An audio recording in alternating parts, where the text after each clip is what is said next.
que compartí hace 2 semanas atrás. ¿Sí? Hace 2 semanas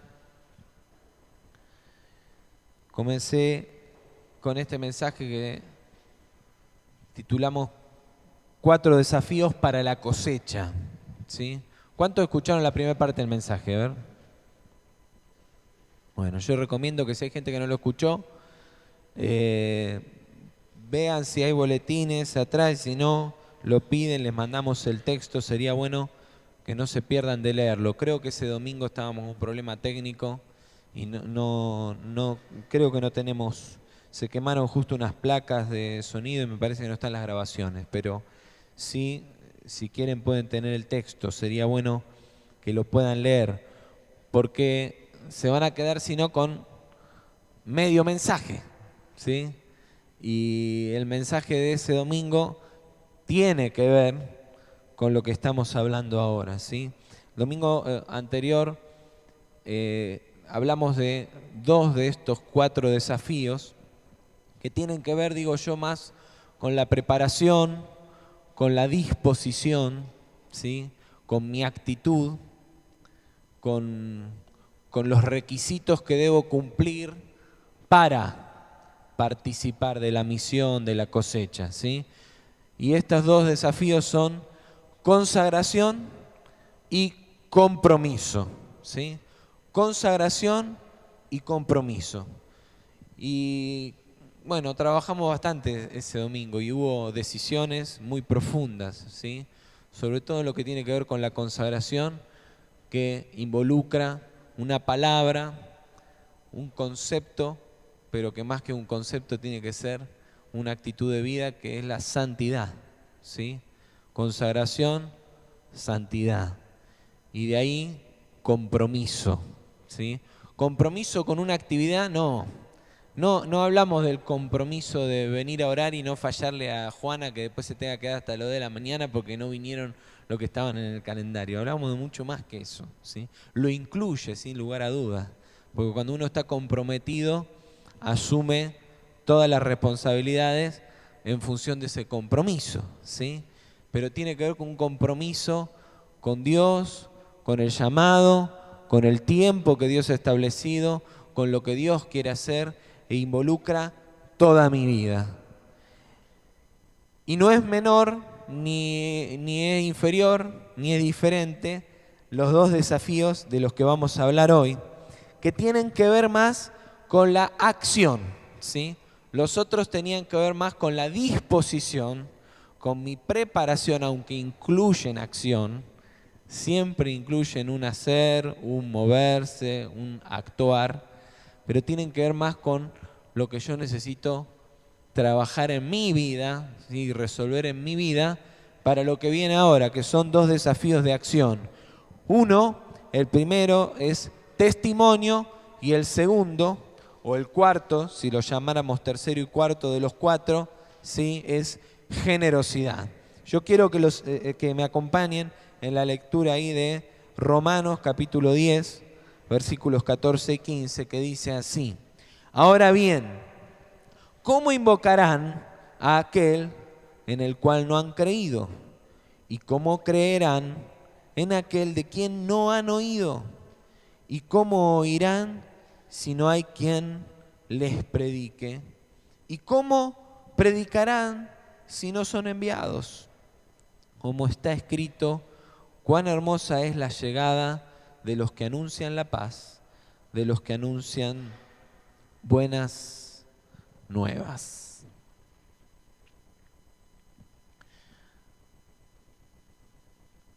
El Señor está activando algo en mí. Le decía a Rosa esta semana, es la primera vez que lo verbalicé, y de hecho verbalizarlo generó una carga mayor y me ayudó a comprender un poco más lo que me estaba pasando. Y también me enseñó un principio, ¿no? A veces uno se guarda algunas cosas y exteriorizarlas, como la confesión, ¿sí? Como, bueno, acá tenemos una psicóloga que enseguida me hizo el gesto, ¿no? Los psicólogos entienden mejor de esto que nosotros. pero exteriorizar las cosas nos ayudan a comprenderlas más, porque cuando uno las tiene que exteriorizar, a mí me pasa con el mensaje, Dios me está hablando algo, cuando me tengo que poner a escribirlo para enseñarlo a otro, al docente le debe pasar lo mismo, uno entiende las cosas de mejor manera, porque si uno necesita ponerlo en palabras para que otro lo entienda, necesita procesarlo mucho más. Ese es el principio. Pero lo que concretamente le compartí a Rosa es que Dios está moviéndome a un sentir que creo yo es quizás compasión, es dolor, no sé, es una carga, lo estoy trabajando, pero cada vez más ando por la calle, abro mis ojos y veo gente con dolor, gente afligida, gente angustiada, gente desahuciada, familias destrozadas, niños que están siendo maltratados, violentados, no solo físicamente, sino emocionalmente. Pero veo esos niños y veo a sus papás y el problema es que sus papás están así y no saben actuar de otra manera porque ellos están de la misma manera. Y entonces enseguida viene la carga de decir, pero esa gente tiene que conocer de Cristo, tiene que conocer del poder de Dios que ha transformado nuestras vidas. Y yo voy en el auto feliz con mi esposa y con mis hijos y digo, Señor, gracias, porque tengo una familia fabulosa, preciosa, por tu gracia, no porque no tengamos problemas, sino porque vos en tu misericordia has transformado nuestras vidas y nos has regalado la bendición de vivir felices. Pero ¿cómo creerán y cómo invocarán a aquel en el que no han creído? ¿Y cómo creerán en aquel de quien no han oído? ¿Y cómo van a oír si no hay quien les predique? ¿Y cómo predicarán los que no han sido enviados? Ya referimos en la primera parte de este mensaje a distintas palabras y señales que Dios nos ha dado. Ahí en la introducción del mensaje anterior, y si no tienen el texto, no tienen el boletín, después me lo piden, se lo damos, o le dicen a Nancy atrás, le dejan el mail, se lo mandamos. Yo refería varias palabras que hemos recibido y que hablan de un tiempo de bendición, de un tiempo de cosecha, de un tiempo de algo nuevo que Dios quiere hacer, de algo poderoso que quiere revivir, ¿sí? Y mencioné palabras que nos dieron varios, están todas escritas ahí, y que enfocan de alguna manera a algo similar. Aún palabras que trajimos nosotros de la clínica pastoral que fuimos a la iglesia del centro con Rosa y que también tocó muchísimo nuestra vida, y mucho de esto que estoy compartiendo en estos mensajes tiene que ver con eso.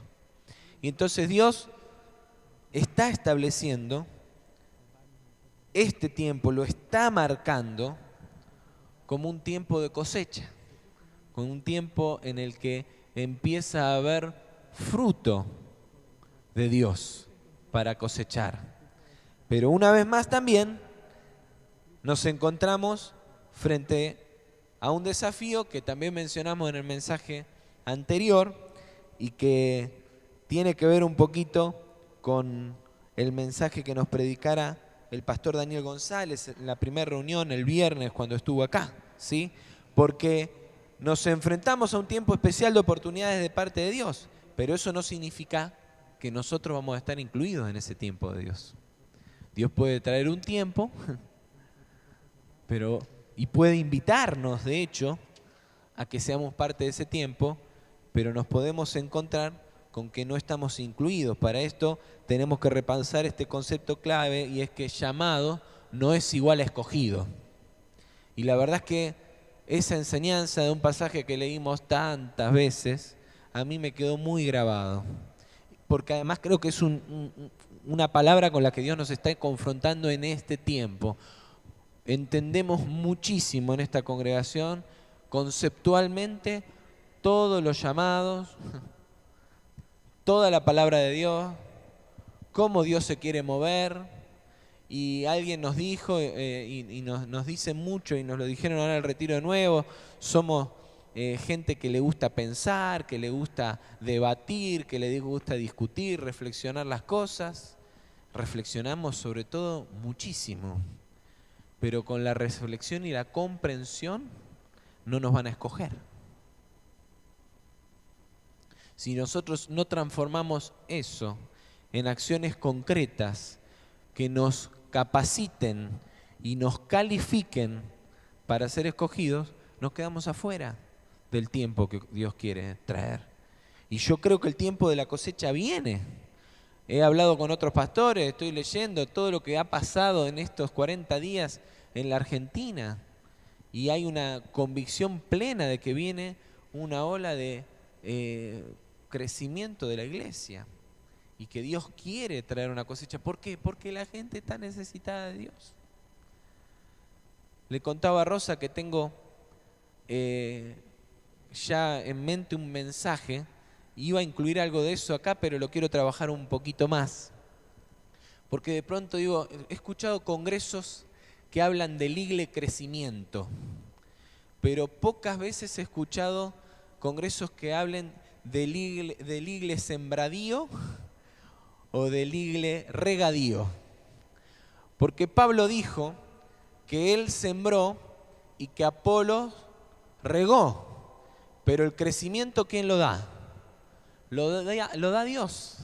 Y nosotros queremos más que las cosas crezcan, pero no queremos hacer la parte que nos toca a nosotros. Siempre nos metemos con lo que a Dios le toca, ¿no? Dios te ama, yo te castigo, cuando es al revés. Si Dios te va a condenar, te va a marcar, te va a confrontar con tus pecados, que lo haga Él, yo te tengo que amar. Eso es lo que dice la palabra. Pero a nosotros nos gusta señalar y le hablamos a la gente de un Dios que lo ama. Yo no te amo, Dios te ama, no yo, ¿no? Y con esto es lo mismo. Nosotros queremos que las cosas crezcan. Damos cátedra de cómo las cosas tienen que crecer. Pero a nosotros nos toca sembrar y nos toca regar. Porque el crecimiento lo da Dios. Y entonces la cosecha la manda Dios, no nosotros. Y esto tiene todo que ver con palabras que Dios nos dio hace mucho tiempo. Hace 4 años y medio atrás, lo recordábamos con Rosa también en estos días, creo que cuando viajábamos ahora de vuelta de Buenos Aires, el Señor nos habló de preparación, oportunidades y tiempos y espacios vacíos. Esas 3 palabras, ¿sí? Y la palabra era que Dios iba a traer la oportunidad de ocupar espacios vacíos, espacios que otros dejaron vacíos, espacios que nadie ocupa, y que iban a ser puertas abiertas de parte de Dios para la misión, para la cosecha, para bendición. Pero ¿qué nos toca a nosotros? ¿Qué es lo único que nosotros podíamos hacer? Prepararnos. Hace 4 años y medio que Dios nos habló esa palabra. Yo compartí después de 2 años otra palabra y yo les contaba que para mí en ese año Dios me tenía que preparar. Dios me habló de mi carácter, de carácter me habló en ese proceso de preparación. Y yo dije, bueno, en 3 meses me preparo, después vienen las oportunidades, como que era algo que se iba a cumplir en poco tiempo. 2 años después Dios me habla de tiempos. No le voy a predicar ese mensaje ahora. Pero 4 años y medio después, todavía yo veo que Dios nos está hablando de que nos tenemos que preparar. Y yo creo que hay un ciclo que se termina. Y que Dios nos ha dado mucha oportunidad de prepararnos. Y viene el tiempo de que se abran las puertas y las oportunidades de ocupar un espacio, el tiempo de la elección, el tiempo de ser escogido. Yo no puedo manejar las oportunidades y no puedo determinar en qué momento me van a escoger para. Lo único que puedo hacer es prepararme. Y les voy a contar un testimonio. Me estoy yendo un poquito acá del eje, pero entiendo que tengo que compartir esto. Le voy a compartir un testimonio que a nosotros nos lo compartieron por Facebook, mensaje privado a la familia, porque la persona de la que les voy a hablar no va a hacerlo así público, pero nosotros sí lo podemos hacer público. Y creo igual que recién está comenzando su camino. Si ustedes entran a la página del Ministerio de Defensa, hoy, creo que todavía está la imagen, van a ver ahí en primera plana una foto. En esa foto van a ver al ministro de Defensa sentado en una mesa con varias personas de su ministerio en una reunión que hubo el viernes de la UNASUR. En la punta de la mesa la van a ver sentada a María Belén Canto, a mi cuñada, formando parte de la comitiva del Ministerio de Defensa que estuvo ahí sentado el viernes, ¿sí?, con el ministro en la exposición del Ministerio de Defensa en la reunión de la UNASUR. Si hay algo que ha hecho esa mujer es prepararse, prepararse, prepararse, prepararse. Las puertas no las podría abrir ella. Ella nos lo escribió por privado para decir, miren, les pido que estén orando, a mí no me gusta el cholulaje, pero se los cuento solo para que vean cómo Dios hace las cosas. Dice, llegué temprano a mi trabajo como todos los días. A principio de año entró a trabajar al Ministerio de Defensa. Llegué a trabajar ahí y como todos los días, y a una compañera de mí nos llamaron y nos dijeron, el ministro tiene que exponer en la reunión de la UNASUR, vengan, tienen que ir con él.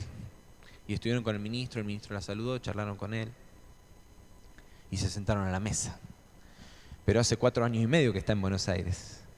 Fue con la idea de estudiar en la escuela del Ministerio de Relaciones Exteriores para hacer el secretariado diplomático, y Dios no le abrió las puertas para eso y no le fue bien en esos exámenes, pero se siguió preparando y hoy es máster en Defensa Nacional, y gracias a esos vínculos y a esos posgrados hoy está trabajando ahí y empezó a estudiar chino. Y entonces pidió permiso para estudiar chino y salir antes del trabajo y le dijeron, sí, porque acá nadie habla chino, así que te damos todos los permisos que sean porque necesitamos gente que hable chino, así que anda. Y vamos a la casa de mi cuñada y uno entra a la cocina, que es toda azulejada, y está todo escrito en chino, todos los azulejos escritos en chino. Y entonces ella baja porque tiene el supermercado de al lado que son chinos y se pone a hablar con los chinos y le para la oreja a ver qué están diciendo. Preparación, preparación, porque las puertas las abre Dios, pero yo me tengo que preparar. Dios no va a hacer la parte que me toca a mí. Si cuando le fue mal en ese examen hubiera abandonado, se hubiera vuelto y hubiera venido acá a decir, Señor, ¿cuándo va a abrir las puertas? Hoy estaría acá dando clase, una bendición, nosotros la tendríamos cerca. Pero saber que uno tiene un objetivo, un propósito de Dios y prepararse para eso. Y hay cosas específicas en las que cada uno se tiene que preparar, pero hay cosas que tienen que ver con nuestro carácter, con nuestra conducta y con nuestra vida cristiana. Y se acaba el tiempo, hermanos. Se acaba el tiempo. Si les puedo anticipar algo de lo que Dios nos habló en el retiro de pastores, lo que les puedo decir es que se cierra un tiempo. Un tiempo de transición, un tiempo de preparación, se cierra un tiempo. Y entonces estamos teniendo las últimas oportunidades de prepararnos. No significa que Dios va a cerrar todas las oportunidades para esta iglesia, pero lo que sí significa es que no podemos vivir toda la vida en transición y Dios ha determinado un tiempo para preparar, para transitar un camino nuevo, para moldear una imagen, un diseño, una idea, una forma en este camino nuevo, y ese ciclo se está cerrando.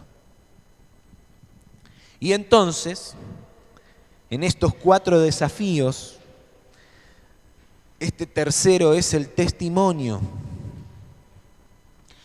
El Señor le dijo a sus discípulos que la mies era mucha, pero pocos los obreros. Y el apóstol Pablo de alguna manera habla lo mismo en el pasaje de Romanos. Para que la gente conozca el mensaje tiene que haber quien predique, quien testifique del poder del Evangelio. Hay un clamor porque la gente crea, pero no hay quienes estén a la altura de la demanda. Hay un clamor para que la gente crea, hay un clamor. Y todos decimos, qué tremendo cómo está el país y esto. ¿Quién lo resuelve? Dios lo resuelve. Pero ¿cómo invocarán a Dios si no hay quien sea enviado? Resumiendo toda la pregunta. Las preguntas de Pablo en sentido inverso nos marcan un camino en el desafío del testimonio. Y yo les quiero hablar de 4 cosas que surgen de estas preguntas que Pablo hace, mirándolas al revés. Primero, Pablo habla de envío. Ser enviado refiere a movilidad. Uno puede ser enviado por otros o por uno mismo, pero definitivamente quien nos envía es el Espíritu. Y no lo hará, por supuesto, sin nuestra disposición. Primero habla de envío, ¿sí? Este pasaje se ha usado siempre para las misiones, hay que enviarlos, ¿sí? Y entonces vienen los misioneros, en otro tiempo venían y nos hablaban, hay que enviar a la gente a África, allá, acá. Y después aparecieron lo que decían, sí, ¿para qué te querés ir a predicarle a los negros del África si no le predicás a los negros de tu barrio, ¿no?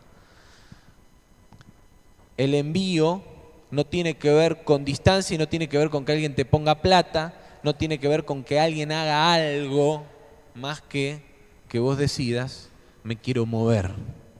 Enviado significa que uno se mueve. Hoy en el mundo de la tecnología esto es más fácil de entenderlo. Yo le puedo enviar un mail a alguien que está en la China instantáneamente o se lo puedo mandar al de la oficina de al lado. En la semana acá cuando pagamos sueldo, para que ninguno se olvide y todo quede escrito y después se sepa quién fue el que se olvidó o tuvo la responsabilidad, nos hemos puesto de acuerdo con Gachi, con Arturo.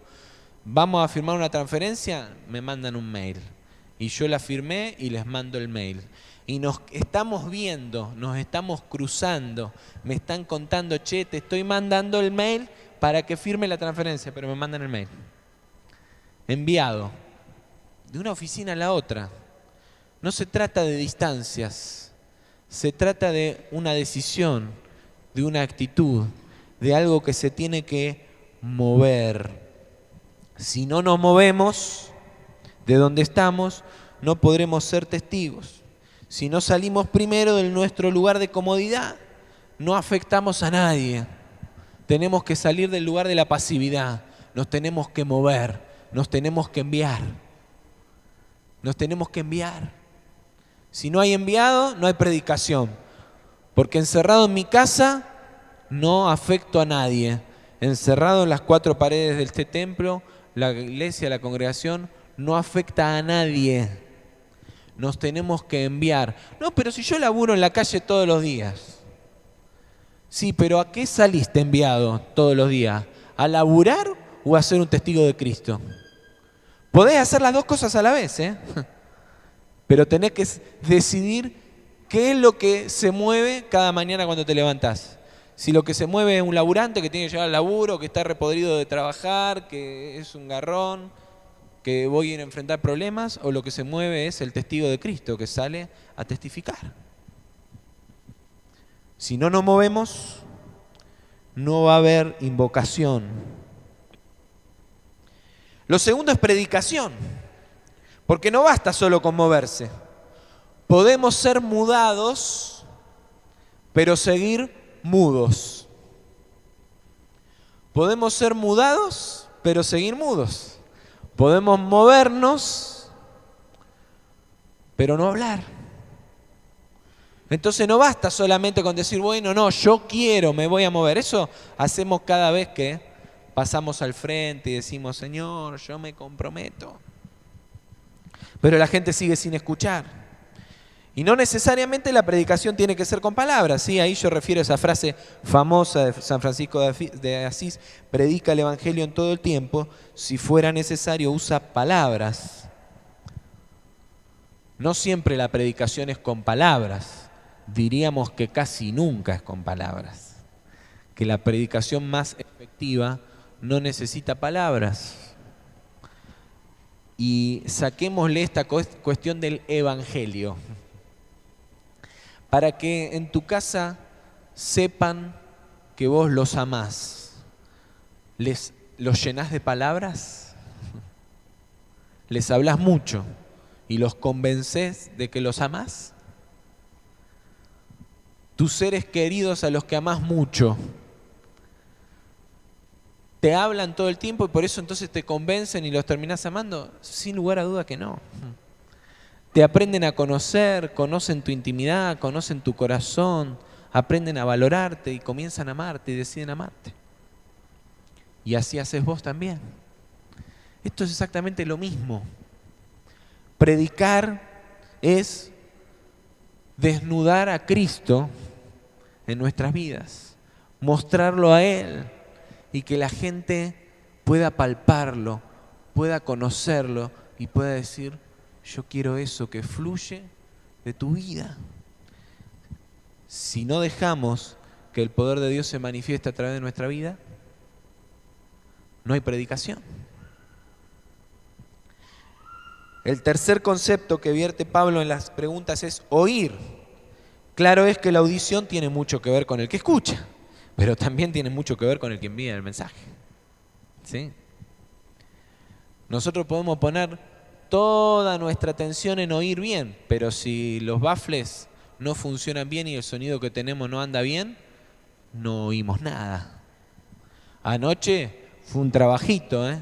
No es fácil hacerle sonido a las películas y estuvimos ahí laburando. Estuvimos, digo, porque yo voy a opinar, ¿no? Yo soy el opinólogo número 1, entonces estaba ahí con los chicos y escuchábamos, veíamos, pusimos baffle acá temprano con Germán, después vino Pablo y también hizo lo suyo y se escuchó bastante bien para no ser una sala de cine y para tener un sonido que está ya muy obsoleto, tiene más de 15 años este sonido, bastante más.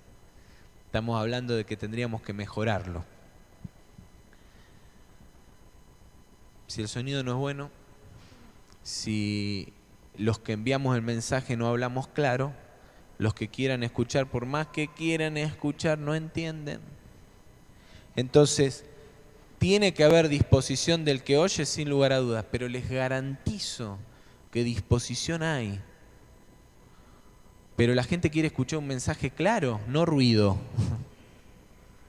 Por eso si el sonido es malo, anoche vino un señor ahí de entrada que era de visita. Está raro el sonido, ¿no? Sí, estamos trabajando para mejorarlo.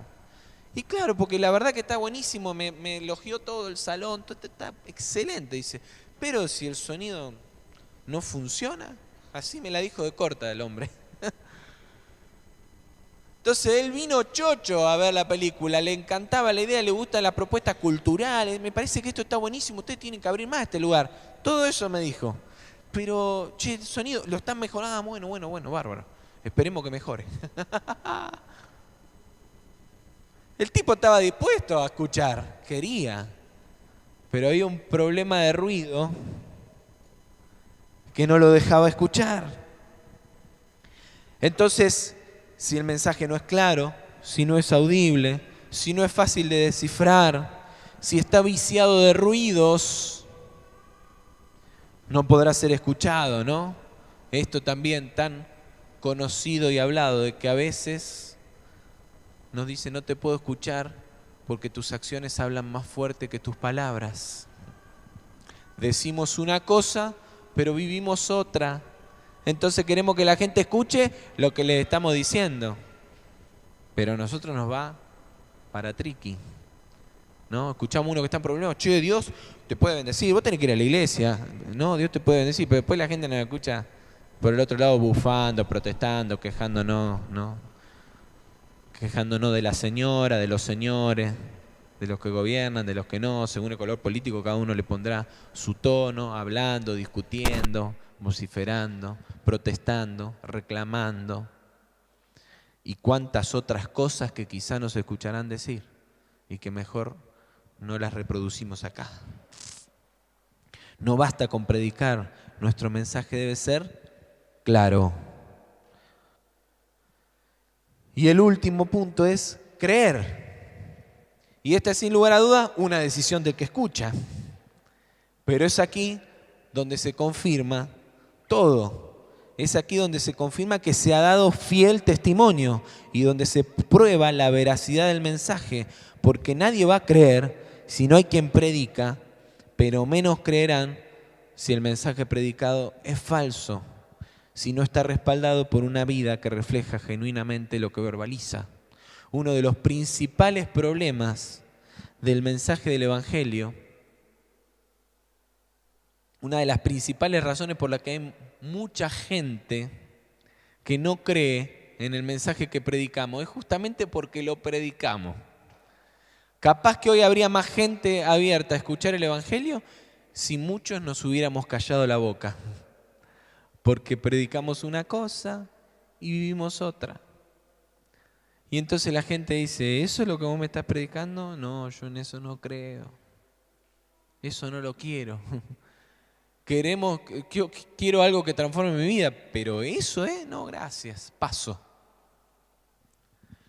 Es acá donde se confirma que el mensaje que estamos dando es un mensaje fiel y donde verdaderamente hubo testimonio. Porque si hay testimonio del poder de Dios, no hay quien se resista al poder de Dios.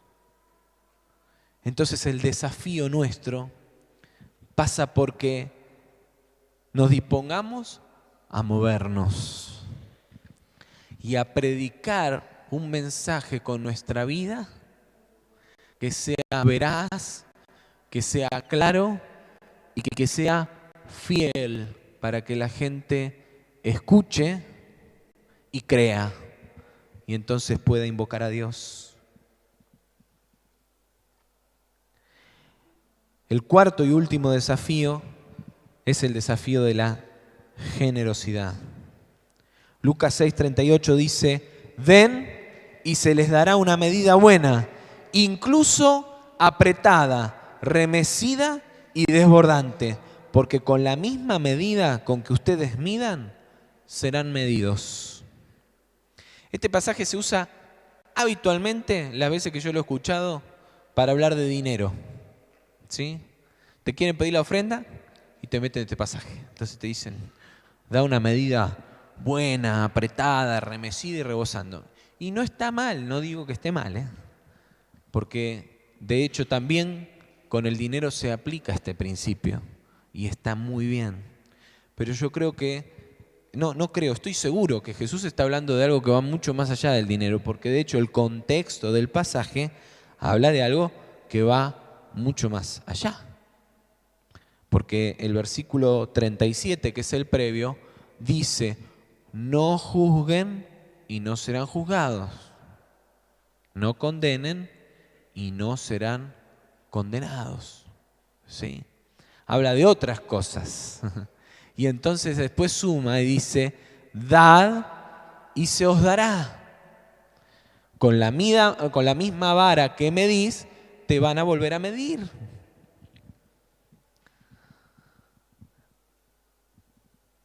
Es la falta de generosidad quizá el mayor impedimento para desarrollar los desafíos que Dios nos pone por delante. Y estoy seguro y convencido que esta carencia es la que impedirá que podamos caminar los otros tres anteriores. No habrá consagración, no habrá compromiso y no habrá testimonio si primero no hay generosidad. Y me dirán, pero lo dejaste para el último, entonces no, es que todo esto se incluye. No es que hay uno que viene primero, el otro después y el otro lo puede abandonar. Son 4 desafíos que van juntos. Pero si no entendemos este desafío, todo lo demás se cae. Porque ninguno se alcanza de los otros 3 si primero no estamos dispuestos a dar.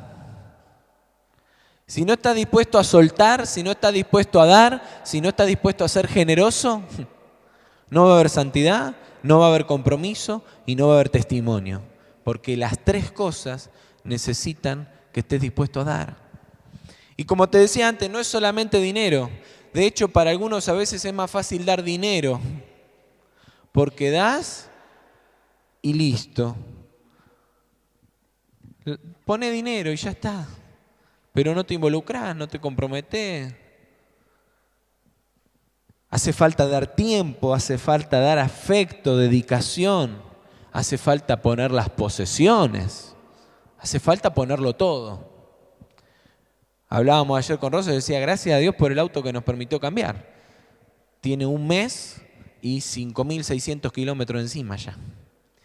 Y digo, gracias Señor porque la mayoría de los kilómetros lo hicimos sirviéndote, metido en algún tema que tiene que ver con la iglesia, que se gaste el auto si es para eso.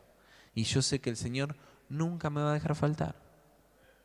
Porque la verdad es que todos los autos se van gastando cada vez más. Tenemos kilómetros y cientos de kilómetros, cientos de miles ya de kilómetros hechos con los autos que el Señor nos ha dado, y el Señor siempre nos da más y siempre nos da mejor. Y se rompen, se gastan las cubiertas, se rompen los parabrisas. El último, el que cambiamos ahora, le tuvimos que cambiar parabrisas porque el año pasado, yendo a Zapala con Marco Muñiz, íbamos a ministrar en la iglesia allá, nos agarró una tormenta de arena, de viento, nos lo hizo de goma, la pintura, el parabrisas, todo. Pero el Señor es fiel. Pero si yo me guardo, digo, no salgo más, mirá cómo quedó mi auto. Olvídate. Y encima para ir gratis. Encima a veces te tengo que poner el combustible, che. No, ¿para qué? Es un ejemplo, ¿eh? ¿Qué te está pidiendo el Señor que des? Si no estás dispuesto a dar. Si no estás dispuesto a dar. Y reaparece acá de nuevo la palabra que Dios nos dio para este año. Riesgo total. Porque el que no está dispuesto a dar su mamá, sus hermanos, su familia, el que ama a padre o madre más que a mí, no es digno de mí. Y entonces, ¿qué tengo que hacer? Lo tengo que dar. Lo tengo que entregar. Se trata, este nivel de desafío, estar dispuesto a darlo todo. Y el pasaje de Lucas de nuevo nos da 4 pautas, 4 conceptos, 4 características de este dar que quiero repasar con vos. Primero dice que la medida tiene que ser buena. Primero dice medida buena, ¿sí? Esta medida engloba las demás, ¿sí? De alguna manera es como más general. Medida buena, ¿sí? Si la medida es buena, incluye y dice después, incluso apretada, remecida y rebosando, ¿sí? Caracteriza de alguna manera nuestra generosidad, ¿sí? Y Jesús nos dice que nuestra medida tiene que ser buena. Bueno es un concepto muy subjetivo, porque quizá lo que es bueno para vos no es tan bueno para mí, ¿sí?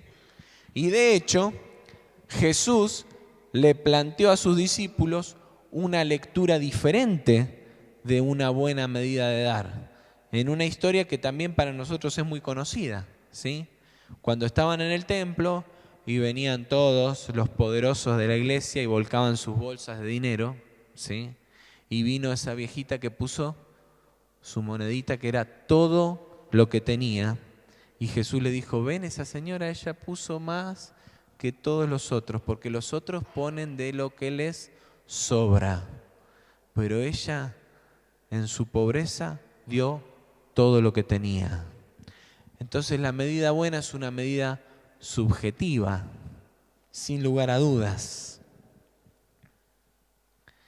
pero nunca debe ser menos bueno que lo que nosotros consideramos como tal y de cómo Dios lo considera en su comunión y en su diálogo con nosotros. Ninguna medida tuya debería ser menos buena de lo que para vos es una buena medida. Si estás dando algo que para vos no es bueno, por más que aparente ser bueno, no es bueno. Y ahora vamos a hablar de las apariencias también. Y además, si estamos en comunión con Dios, Dios siempre te va a hablar y te va a decir para Él qué es lo que parece bueno. Y como decía Daniel González, mira, si en algo estás en duda, si tenés que dar una cosa o la otra, o un nivel o otro, siempre errale para arriba. Siempre da de más.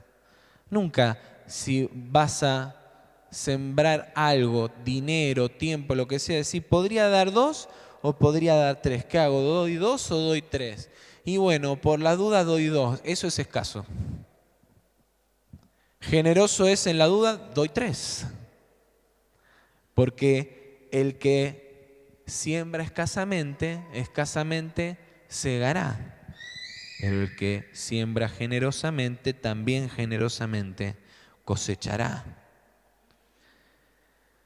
Hay 2 preguntas que nos ayudan a definir una medida buena y que, te las resumo, tienen que ver con esto que te decía recién. Primero, ¿cuál sería la medida de Jesús? Y segundo, ¿cuál es la medida con la que me gustaría recibir? ¿Con cuál medida yo me conformaría si tuviera que recibir? ¿Cuál es la medida que a mí me satisface? No puede ser menos que eso. Eso es bueno. Pero continúa y le dice, incluso apretada. Jesús mismo nos da herramientas para definir una medida buena. Esta característica tiene que ver mucho con la siguiente, con remecida, ¿sí? Pero creo que define nuestra actitud al dar. Lo que no se aprieta, abulta. Y cuando abulta, aparenta ser más. Yo les contaba la otra vez, en la reunión de líderes, cuando compartí este pasaje, ¿sí? Que siempre cuando agarro el frasco de yerba, para poner la yerba del paquete, ¿sí? Y la vuelco, la yerba en el paquete viene toda apretada, así, ¿no? Y la empiezo a sacar y se empieza a abultar. Y entonces si uno la aprieta, hace que haya más lugar. Pero aparentaba que el frasco estaba lleno, pero resulta que lo aprieto y no estaba lleno. Era menos cantidad la que había. Y después también esto tiene que ver con la otra palabra remecida, pero me quiero detener ahora en esta primera. Lo que abulta aparenta ser más. Y cuando lo aprieto, abulta menos. Y aparenta menos. Una medida buena es apretada porque no doy para aparentar y por el contrario la aprieto porque así pasará más desapercibida. Porque no doy para ser visto, doy para bendecir. No significa que no puedes dar un testimonio de lo que das, contar, pero en tu corazón, ¿para qué lo das? ¿Para decir, miren lo que doy? Cuando vos decís, miren lo que doy, tratás de inflar. Porque si eso es lo que está en tu corazón, mientras más aparente, mejor. Y entonces Jesús le dijo, den una medida buena. ¿Y saben cómo es buena? Apretada. Apretala. Mientras más des, mejor. Pero que siempre aparente menos. Apretala, apretala. La tercera característica que les dio es que sea remecida. Algo remecido es algo que se ha zarandeado, movido para un lado y para el otro. Y hay muchas cosas que una vez remecidas dentro de un recipiente ocupan menos lugar también, dejando espacio para agregar más contenido. De nuevo el ejemplo de la yerba. Lo aprieto y la muevo, la zarandeo, la sacudo así, se va acomodando. Y entonces le meto más, y le meto más y se arma una montañita y de nuevo. La aprieto, la zarandeo y parece que no entraba más y le entra medio paquete más al frasco. Remecida. La generosidad remecida da al máximo de sus posibilidades. No se guarda nada que pueda ser incluido en la acción generosa. Lo pone todo. Si entraba más, vamos a dar más. Lo movemos, lo acomodamos, pero todo lo que podía dar, lo voy a dar. No me guardo nada. No me guardo nada. Trato de meterle todo lo más posible. No me guardo nada. Sigo con el de la yerba. Tengo el recipiente de plástico que meto en el equipito de mate que nos compramos este año. Es chico y el mate que me compré es grande. Entonces también cuando agarro ese que vamos a salir de viaje me tiene que durar. A mí me gusta tomar mucho mate y después de 8 años y medio de casado, Rosa ya me ceba mucho mate. Al principio era más difícil, pero la convencí. Y así que preparamos 2 o 3 vueltas de mate, preparamos en el viaje.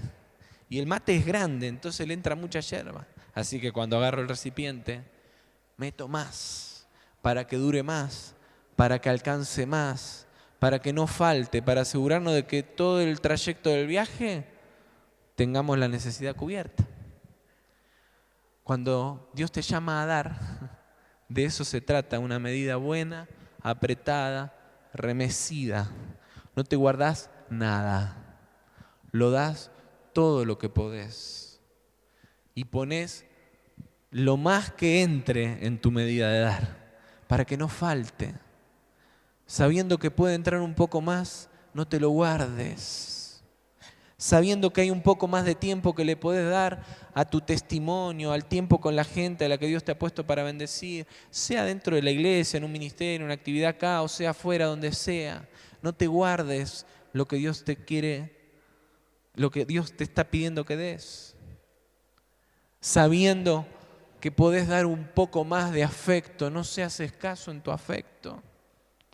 Sabiendo que podés perdonar con creces, no digas, bueno, está bien, te perdono.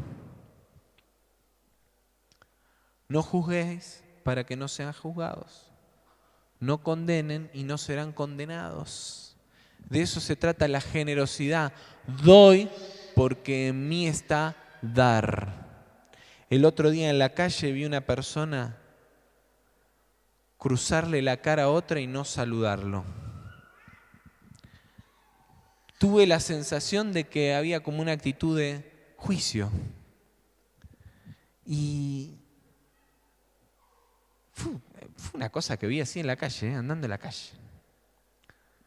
Pero sé que eran personas que se conocían. Dios nos llamó a dar, no a condenar, a bendecir, no a juzgar. Generosamente es bueno, apretado y remecido, porque no mido, no abulto, no condiciono, lo pongo, lo doy, completo, porque con la misma vara que mido me van a medir. Y en cuarto lugar dice que es desbordante. Siempre que damos podemos dar lo justo que entra o podemos dar en forma sobreabundante. Dirá Sergio, pero no es todo lo que dijiste recién, sí, todo lo que dije recién y más. Esta última es la medida con la que Dios quiere bendecirnos sobreabundantemente. Y entonces nuestra medida no puede ser menos. Una generosidad desbordante no especula, no calcula, da para satisfacer con creces la necesidad que va a cubrir. Y si te sobra, mejor. Y si podés, y si otros comen de lo que desborda, que coman otros.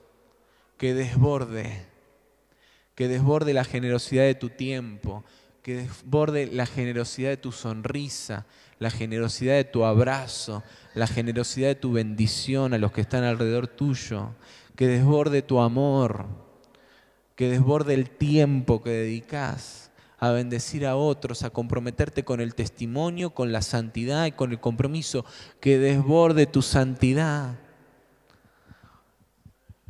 La generosidad en la consagración, miren por dónde empieza. Retomando lo que les decía antes, si no hay generosidad, no hay consagración, no hay compromiso, no hay nada. Soy santo, pero hasta acá. Abultemos la santidad, a ver, aparentémosla más. ¿A quién queremos engañar? Nuestra santidad tiene que ser buena, apretada, remecida y rebosando. Nuestro compromiso tiene que ser bueno, apretado, remecido y rebosando. Y nuestro testimonio tiene que ser bueno, apretado, remecido y rebosando. No hay otro nivel posible para que seamos parte de un tiempo de cosecha que viene porque Dios lo ha establecido, que nos está llamando porque nos quiere adentro, pero que nos podemos quedar afuera si no estamos preparados. Es tiempo de no perder más el tiempo. Es tiempo de consagrarnos definitivamente, de entender que podemos seguir en la pavada, que podemos seguir desconectados de lo que Dios quiere hacer, creyendo que podemos suplirlo con una generosidad que abulta, pero el tiempo que viene no alcanza con eso. Y estamos cerrando, como les decía, un tiempo que es de transición. Y entonces el desafío es a caminar definitivamente con paso firme, porque si no nos vamos a quedar afuera. Para este tiempo no hay nada mejor que activar un testimonio generoso y una generosidad que testifica. Te invito a que tomes delante del Señor la decisión de caminar los 4 pasos del desafío del testimonio: el envío, la predicación, un mensaje que sea audible y que sea creíble. Y estos 4 pasos, las 4 características de tu generosidad, para estar preparados para una puerta que Dios está abriendo y que no nos puede encontrar afuera. Cierra tus ojos donde estás o toma un tiempo para la reflexión.